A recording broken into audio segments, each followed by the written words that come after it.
Let's go blazing in our blazer. Intro.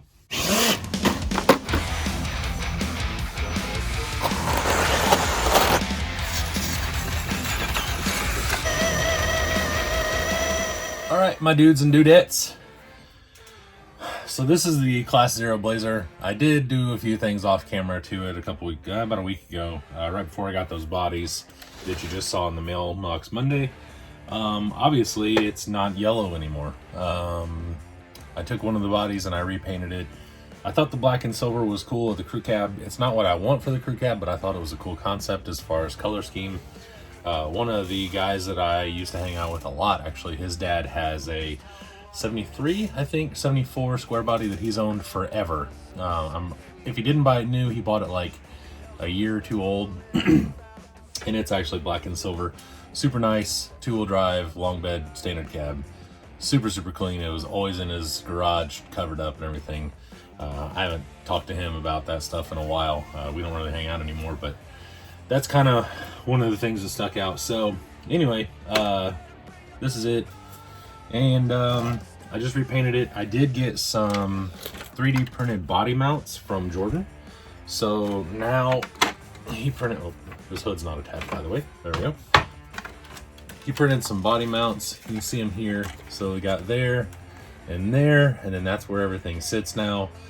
Much better than that stupid bullshit that was going on before with the clippies and everything. So now you just kind of take it and pull on it a little bit.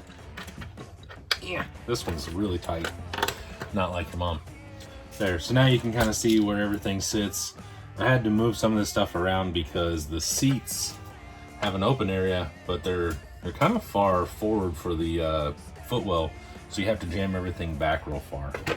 But now, this thing is basically specially built for these. It's about the size of a fuel cell. So I built this little skid plate, and this just kind of sandwiches right there. Plug battery in, boom shakalaka. We're good. So that's the little update on this thing. Everything's working great. The leaf springs are definitely getting broken in. This one's a little bent, but it's whatever. Like I said, in comp situations, I will lose my brain to make things work. And that's pretty much what happened. So now I see that I need to zip tie this back real quick before I forget about it, because that is almost in the spur gear. There we go. Hey, got that done. Now we can pretty the rest of this up here. A little bit, not a lot. We don't need a lot of pretty. That's not what we're going for here. Just a little bit of pretty. You know, like just good enough to where your friends don't make fun of you, kind of pretty. That's kind of pretty we're going for. It's a hand slicer right there. Where the hell my zip ties? There. Now it's a contained rat's nest instead of just a regular rat's nest. I really don't like how not clean that is. This part I'm okay with. This whole action, but I can't get the receiver and the speed control on the same pad. So this is just kind of is what it is. I'm just hoping this doesn't get in the drive shaft. Speaking of drive shafts, before we do a whole lot, I've got to figure out, this front drive shaft is hitting the transmission case. You can see it colliding there with that bolt hole. I'm not sure what I'm going to do exactly. I need something much thinner to go around it, basically. So I don't know what I'm going to have to do. Part of me wants to, I don't know what I'm going to do. Let's just leave it at that. Not real sure. I do know I have to replace the bolts in this because some of these bolts are too long and they're cattywampusing the mounts and everything. So we will do that. This is just getting us ready for Beat the Creek. That's all we're doing. This doesn't need anything really. I'm just gonna go over it because if you break something at Beat the Creek, the trails are really long, but they kind of loop back and forth. So like each trail is like a mile long, but you can't really just walk through the woods because unless you're wearing like boots and pants, because there's thorns in there and stuff. You know, it is the woods. So you kind of got to follow the trail, and then you're carrying a 6-7 pound truck or whatever the hell your truck weighs all the way back. So you just don't want to break stuff. On top of like not wanting to break things, you really don't want to break things because you're backpacking this thing all the way back out. And from where you park and where you set up everything to the actual trailheads is also a walk. So you're walking, you know, let's call it a quarter to a half a mile one way or the other, whether you're finishing or going back out the beginning. And then you're also walking a couple hundred yards back to the car. Breaking stuff is just not something you want to do. So I'm gonna get this. I'm gonna get this ready. So here we go.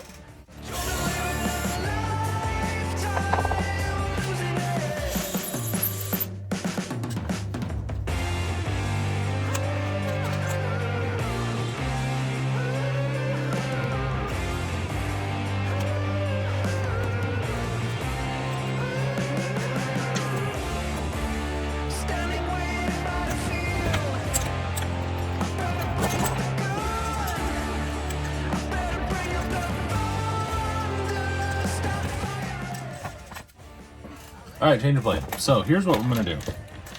I wanted to put this leaf on the top, and I didn't have time before the class 0. I got all the time in the world today, so what I'm gonna do is I'm going to do what's called a chino mod, and I'll show you how to do that, and I'll show you how that goes. And then I'm going to shorten up these leaves, this smaller leaf pack, and go ahead and put that on top. And then we will put some shorter bolts in there as well. That way everything is all copacetic and kosher and shalom and stuff. And we'll go from there. So for right now, I'm gonna take this apart and then we'll start that. And I'll show you what we're gonna do. All right, so first I'll go through Chino mod. Chino was actually a guy on RC Crawler a long time ago whenever people were building bruisers with TLT axles. His name was Chino63. I think his name's Dean, if I remember correctly. Anyway, basically what you do is you take this and you mark out some here and some here, and you make the top of that leaf into a triangle so that way it can kind of rock inside the leaf mounts. Some people will tell you that's not needed and blah, blah, blah, blah, and you just go drive the hell out of it, yada, yada, yada. There's a difference between the Terraflex revolver shackles and then those drop boxes where your shit just goes everywhere, and then giving it a little bit more lean. I don't want to do the O-ring mod. That's a little bit floppy to me. The thought of it with everything being able to shake, and then also it's gonna be too much for me. With the way I drive, I just don't drive slow. I mean, it just is what it is. I'm more of an attack things instead of kind of figure it out. And that kind of bites me in the ass sometimes, but it is what it is. So I'm gonna go ahead and chino mod these, and then I'm gonna chino mod the front, and then I will show you what that looks like. Here we go. All right, so now you can get the basics of the chino mod here. Let's see here. See if I can get that to focus. Come on, focus, you turd. Anyway, see how, there we go. See how I kind of made a triangle. This isn't nearly deep enough, or as deep as anybody goes for one. I don't want a whole lot. This one's a little better actually. Let me see if I can get that to show up. There we go. You can kind of see it. There. So you just kind of triangulate the top of this. That part is done. This part needs some more work, but just wanted to show you what that was looking like. All right, so all I did was just kind of grind. Come on, there we go. Ground that off, and then now it actually slips in here, and that should help with a little bit of the boing boing and all that stuff. So now we're gonna do the other one.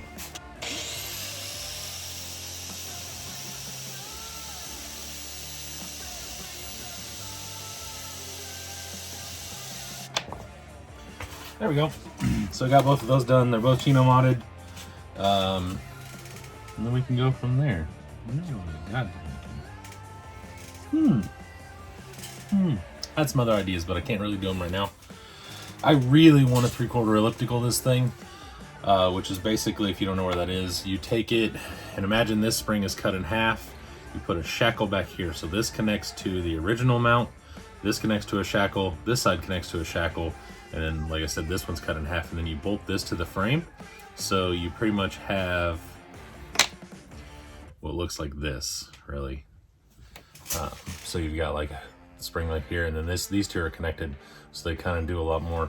It's just, I don't know, it's something full-size people do sometimes, and it looks really cool. For, in all honesty, is kind of why I want to do it, but it is what it is. So anyway, that we're gonna swap these real fast, and then we'll go from there. We can do this my way or your way, but my way will be easier. Now we'll put a little more Loctite on there, since I just basically took, oh, that's a lot. Oh, well, that's never coming off. That's fine. This was a lot easier to work on before I had this big stupid bumper.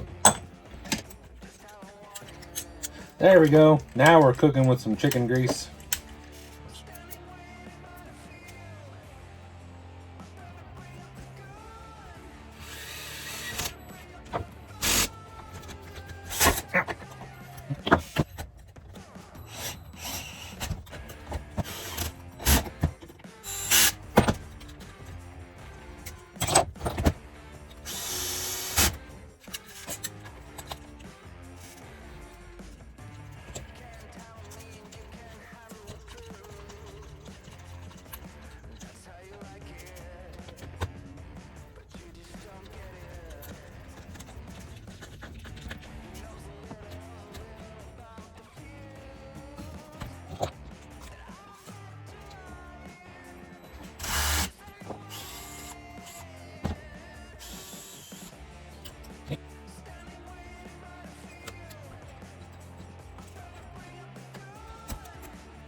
I may just with it on the axle and see how that goes.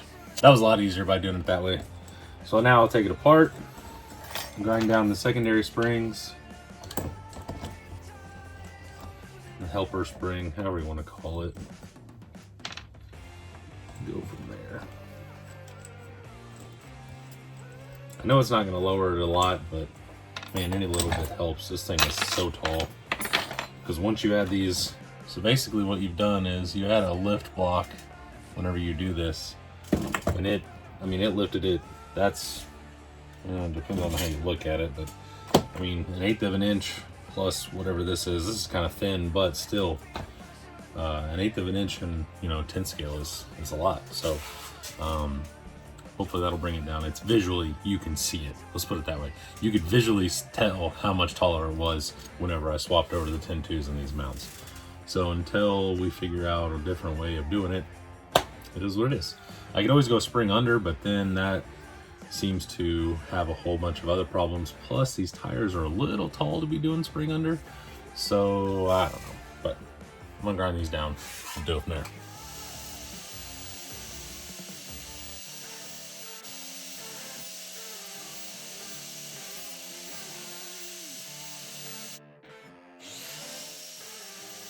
Get these in here. Oh yeah, super nice. Fishy foop, fishy foop. Alright, this one may be a little rougher because this spring is bent to shit. Yeah, that could hurt. There we go. Now it's flatterish. Do a little stainless, for all the weights.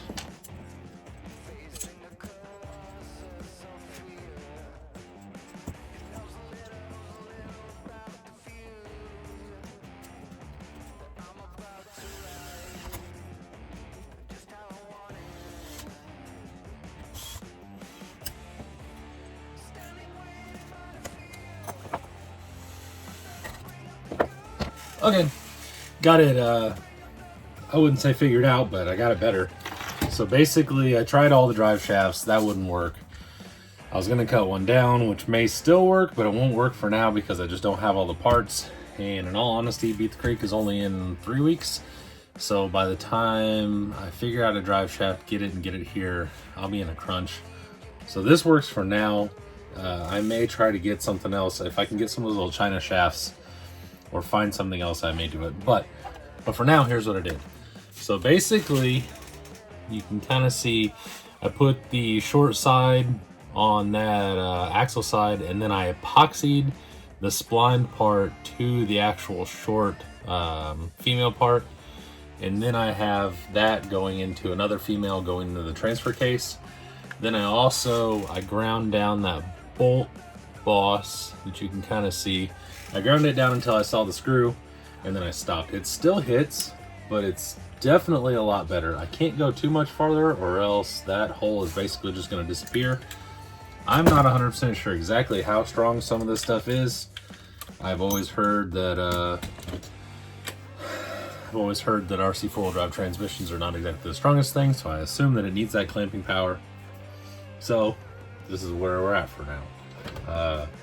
It is what it is as far as I'm concerned. I'm going to start putting this thing back together because I have other things to fix as well today. And as much as I have unlimited time today, to a point, I don't have unlimited time, and I'm done with this, in all honesty. This, as far as I'm concerned, is ready to go. So I will put the wheels back on, put the steering back together, put the shocks back on, and we will wrap this up.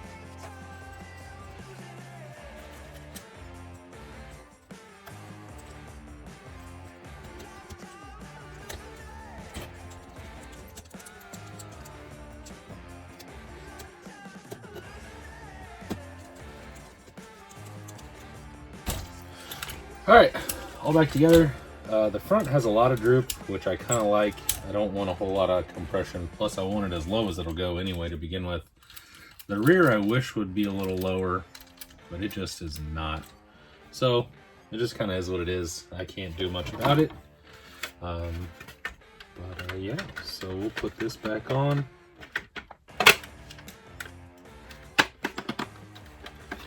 There we go. All fit well. Oh, that one's in a little bit.